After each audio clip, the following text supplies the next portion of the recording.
Yo, ha ha. Bill never said.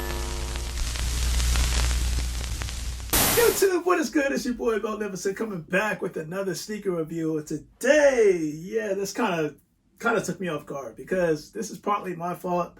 Normally, I anticipate my shoe packages to come around Wednesday, but today is Tuesday, and this came Tuesday. The reason why it came Tuesday because I forgot that the Jordan 1 Creators came out on Friday. It was a Friday release and not a Saturday release. But that said and done, you do see I have three shoes behind me. I do have the Nike Space Hippie 4s. I got the Turbo Greens and I got the Racer Blues.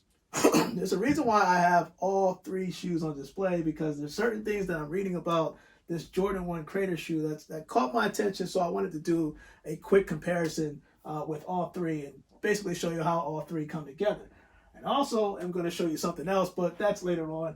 And without further ado, let's get into the shoe. Now, I am curious about this shoe because, quite frankly, this reminds me of the Jordan 1 Racer Blue release. And the reason why I'm saying that is because when these came out, a lot of people they weren't feeling it. Me, personally, I loved it.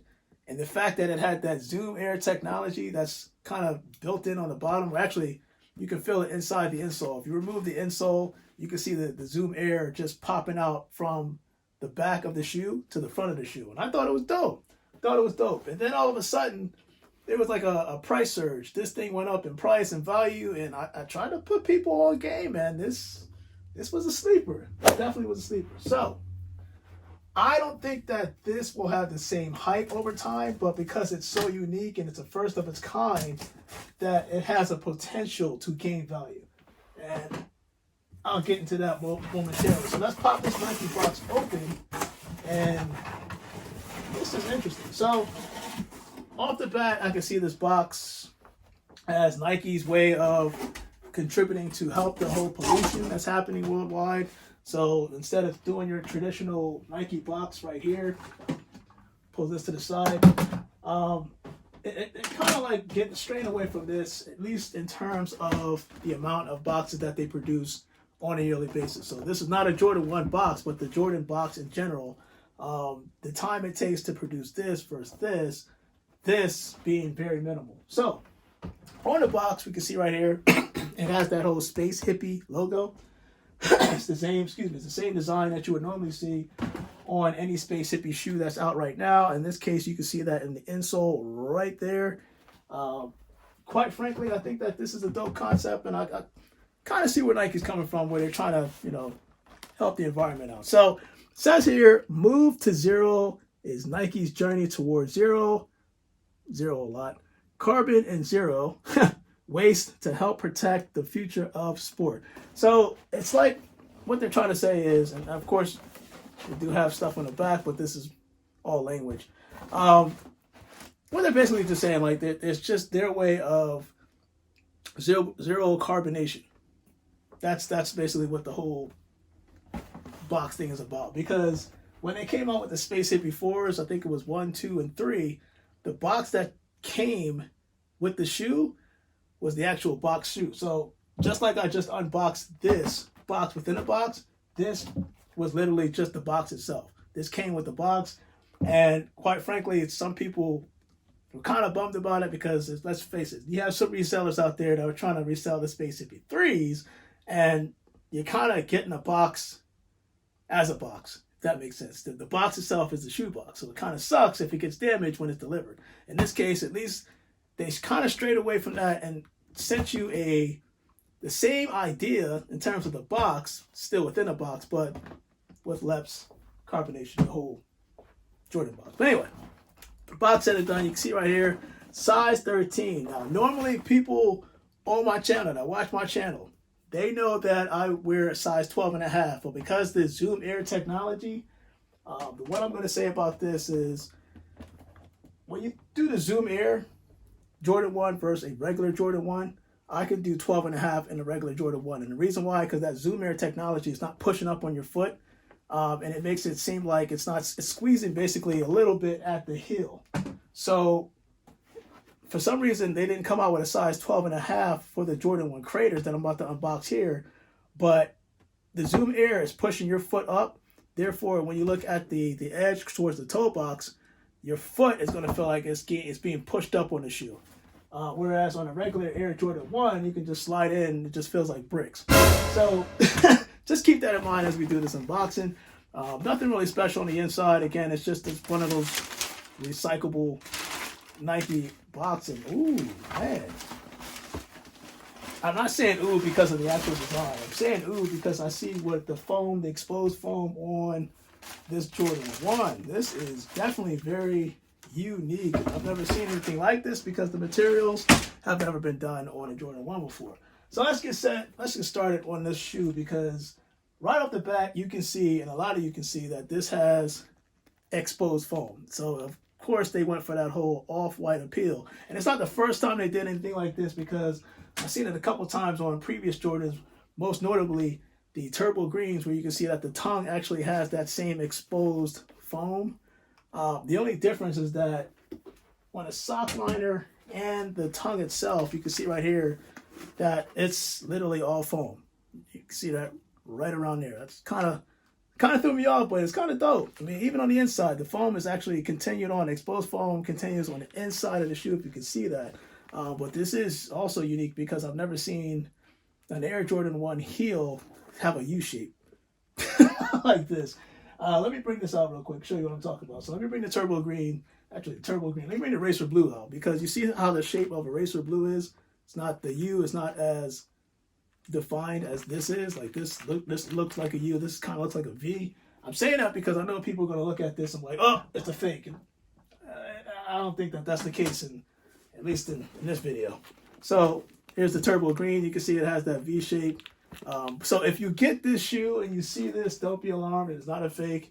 Hopefully it's not a fake, but this is direct from Nike, size 13. And I don't know if this shoe was necessarily readily available at foot size. I'm pretty sure it has some type of limited availability, but it wasn't like a real limited shoe. But it's just that it was exclusive to Nike, to my knowledge. Now, let's just get into the shoe, because I feel a little bit of suede on that Nike swoosh, which that actually feels pretty good. You can see like the stitching right here. But this is that canvas design that they were talking about online, that features that, like, I don't know if this is red. It looks like a bright red stitching that goes all around the shoe. I lost my voice. But the canvas design, I kind of like that. It's just that I get that they're using recycled material in order to construct this, because if I'm not mistaken, this was constructed of the upper, at least the canvas portion, was constructed of 80 to 100% polyester, and I think it was 100% nylon, and kind of blended in and woven into the shoe on the upper, which is dope. Still has that standard rubberized midsole, and it looks like they did like a speckle design, but this also has recycled rubber material that they use to construct this. Now on the bottom, this is where the whole crater design takes place, because 12%, if I'm not mistaken, of Nike's crater foam and other waste materials were used to construct the bottom of the shoe. That's where the whole crater terminology comes from. You can see they did the same thing with the Space Hippies. The only difference is you're only seeing this on the back of the heel of the shoe, whereas on the Nike Air Jordan 1, you're going to see it all over the shoe. Now, my friend actually had a pair of these early. Man, I really got something in my throat. Pause. He had an early pair of these, and when I tried them on for the first time, we do have the same size. The thing about this shoe, what I noticed in terms of comfort, you're going to notice this right away if you decide to get this shoe. If you notice that there is the exposed foam on the heel, the only thing that I'm going to be at least still caution to you is the fact that, like, when you look on the Racer Blues, right? You see how the heel portion has that comfort? It feels like almost like gel material, but it has comfort on the heel. There's extra padding on the heel. You're not going to feel that with the Jordan 1 Craters. This thing it's not stiff, rock hard, but you can see that there's no real, it's not as much padding as the Racer Blues. It sort of feels sort of like this. These Turbo Greens has that kind of a heel comfort, But in terms of the actual outsole, that's when you're going to feel that Nike Zoom Air kick in, and it's going to feel, if you were able to get the Racer Blues, I can't remember, I think there was another Zoom Air that came out, the green one, and there was like I think it was something similar to this that came out, but you know, it has that same comfort appeal. It's definitely more comfortable than your average Air Jordan 1 when you put it in, because when you put your foot in, over time it does feel like uncomfortable. I think that, and personally I feel like this is the most uncomfortable Jordan, but it's the most appealing because it's an Air Jordan 1. But when they threw in that Air Zoom technology at the bottom, which you can probably see, I don't know if I can see it exposed on here, likely glued, but that Air Zoom foam, the Air Zoom exists from the front to the back when you take the insole out. So actually that's what I'm taking out right now. And the insole is matching the shoelace and the red stitching. And somebody said it's pink, but it's kind of like, I don't think it's pink. Pink it's not the same pink that they used on the New York to Paris. But this looks more so like the light bright red that they used on I think this was the 1919. This was the 2018 or 19. I think 2019. Bred Sixes, where it wasn't like a university red, it was like a bright red. So here I'm gonna do a color comparison real quick. So you can see right here, like it's almost similar, but it's not. It's just that this red is a little bit brighter than this red. So I wouldn't say that this is pink. Don't look at this and think like this is some hot pink or it's not. It really isn't. But anyway, going back in the shoe, I like the canvas design. I see what Nike is doing. I do see what Nike's doing. Of course, it does come with spare laces. The black laces are already strapped on there with those eyelets that also have the same color to match the stitching, which I think is dope. Now, on the back of the shoe, you'll notice that it does have, back of the tongue, it has the Zoom Air tag on it. But if you look on the back, and I just noticed this as I'm doing this video, you'll see that it has like the red stitching. However, when you flip this thing over, it does say MS13 number -18 number. I don't know if that's the size. Comment below if you know what it is, but because this is a size 13, yes, again, I do have big feet. I do know that. But all in all, what I'm going to do is the off feet, because I feel like just having the shoe exposed just like this so people can see that exposed foam, it's going to be a dope concept, especially for people that want to like show it out. You know, you could do it to a certain point with the turbo greens, but not as much with the whole Air Jordan 1 Crater. It's a first of its kind. It's not a Jordan that's been constructed like this, at least from a canvas standpoint. Definitely not from the Crater standpoint on the bottom. This is a first of its kind. Now, in terms of resale value, I should say, I don't think it's going to push numbers like this, but the only thing that's going to be working for a lot of resellers that are looking to get this shoe is the fact that it's the first of its kind to have that Crater foam. It's not the first with the Zoom technology, as you've seen that it's been done before, but that Crater foam at the bottom is the first of its kind, and the box itself, it's unique. We've never really seen something like this on the Air Jordan 1, so I could see a collector trying to obtain something like this, especially if they collect a lot of Air Jordan 1. So your boy Magnificent, Air Jordan 1 Crater foams, I think that these is as dope as you're going to get.